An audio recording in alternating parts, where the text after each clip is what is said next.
procedures. We're still, you know, not quite perfect on it yet, so that'll take a little practice, but generally it was good.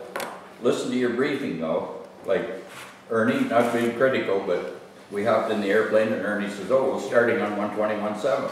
I says, no, we're not. We're starting 123.75 because that's what we briefed. So quite often it's a good idea during the briefing to have a little, you know, a clipboard or some damn thing and mark down those things, because just so that you remember, so that because when it is confusing on the startup, if you're not doing it exactly as you brief, you can kind of get out of sequence on the damn thing. So, but anyway, that was good.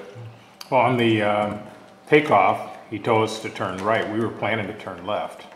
Well, that's right. You changed the runway, Yeah. so that's fine. And you said that's fine. Yeah.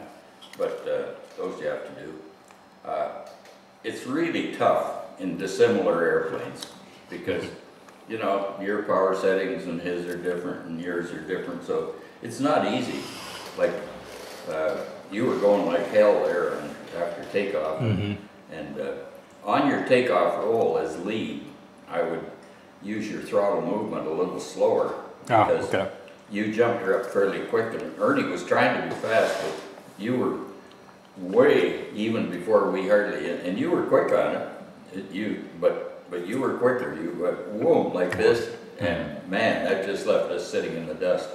You want to make sure if you're leading that you're very considerate of your number two, and just do a very nice smooth throttle movement up to where you're going. And if you had, we would have been in better position then. And I didn't blame Ernie. As soon as he saw you starting to move, he was on it. But it was just that second that you gave it that thing, and boom, you're gone. So we were a little late. Take a glance over and see number two.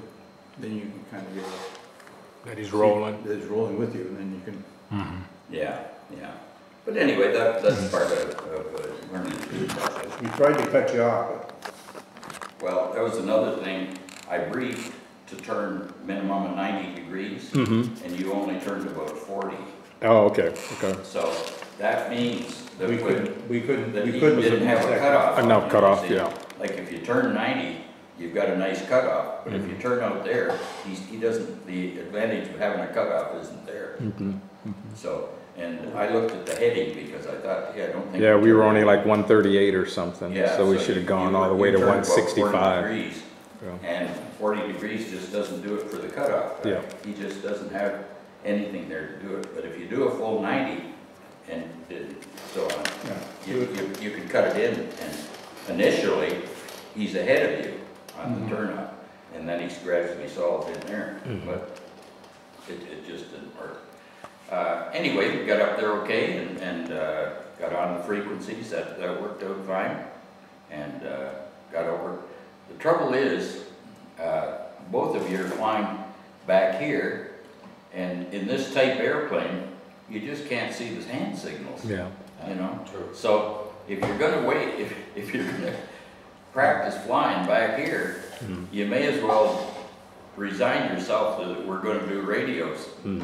Signals rather than visual, because when you're back here you can't see our signals. We really tried to make hand signals proper, but yeah, you just couldn't see them, I'm sure.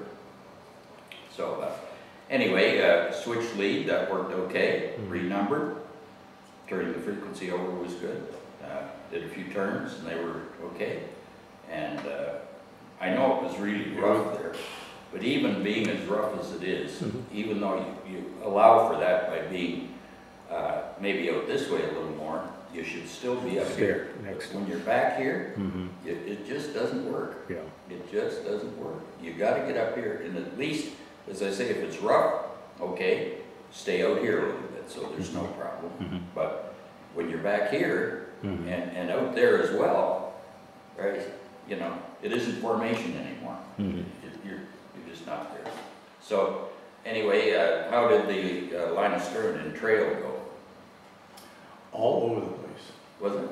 Yeah, it was bouncing like this. Is that right? Oh yeah, it was rough. Well, I hit my head. We talked about we talked about climbing to get out of that rough air, Yeah. but the way the cloud deck was, it looked like we would have had to probably climb to 8,000 or 9,000 to Yeah, get out of it. exactly. So we said, well, we're here now, we may as well stay here. And when you got close to those clouds, Yeah. It was bumpier, yeah. Yeah. Almost but- severe bumps. So, anyway, that Yeah, part it was- worked out okay, so, I think, it was a good exercise anyway. Mhm. And, I don't have anything more, I thought it went well. It's just that you gotta be up Just there. get so you tight. can- If you're gonna use visual signals, you gotta be up there with it. And if it's a little smoother, of course, you wanna be in nice and tight, but, Mhm. when it's rough like that, you just can't do that, that's for sure. Anything, comments you guys have? Okay, so the rough air procedure then is get up to where you should be, Mhm. but just add another 3 or 4 Bump it feet up. or whatever. Yeah. Okay. And now, all these airplanes are a very short couple, right? Wings to Yeah. horizontal stab, Yeah. like very close together. Our wings, like the 2 and 3 wings, should still be off the horizontal stab of the lead? Yeah, Really? yeah, that's the way we get it from even. yeah. Okay. I just wanted to verify that. Because when you're back there, you just, Yeah. you may as well resign yourself, hey, there's no way visual signals are gonna work, so we're gonna have to use it. And that's okay if you decide that before you go. But in reasonably smooth air, you're far better off to be up here and in a little closer. And you'll find formation flying's easier too. I mean, you're both sitting there nice and smooth, that wasn't a problem. But just out here, you can do the same thing in here. Any other points? Yeah, good fun. On landing, did you, well, you had to roll out a little farther. Yeah, I landed short enough, but I Yeah, I just thought stayed you over landed to the short enough, side, you were- just because I was gonna wait till he was down. Yeah. Yeah, And that's fine. that's Yeah. fine, yeah. It was It was- Ernie called, Ernie called landing right Yeah, before he knew it, he's over. yeah, It yeah. had full rudder, and I was going too fast, I didn't want to hit the brakes too much. Yeah. And so when I slows down, eventually I'll get over it, but full rudder wouldn't even bring it over. It was hard enough to keep it straight. Yeah, it was strange because the wind was really blowing from the left.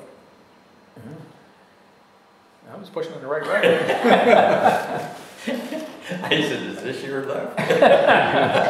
Well, it was, for Barry, it was really, so he came in on the left, kind of made a diagonal landing. 'cause Yeah. it was- Yeah. We started out on the right, went I left. were just calling to- gusts up to 25, Yeah. so it's been about, Scary. 50 degrees off or so, so it was plenty there. Good exercise, give you something, Oh, yeah. make it challenging. Yeah. No use flying if it isn't challenging. Yeah, it was. When you learn, it's not challenging. All he said, are we down yet? I thought we were still floating, but we were on. The damn thing actually landed.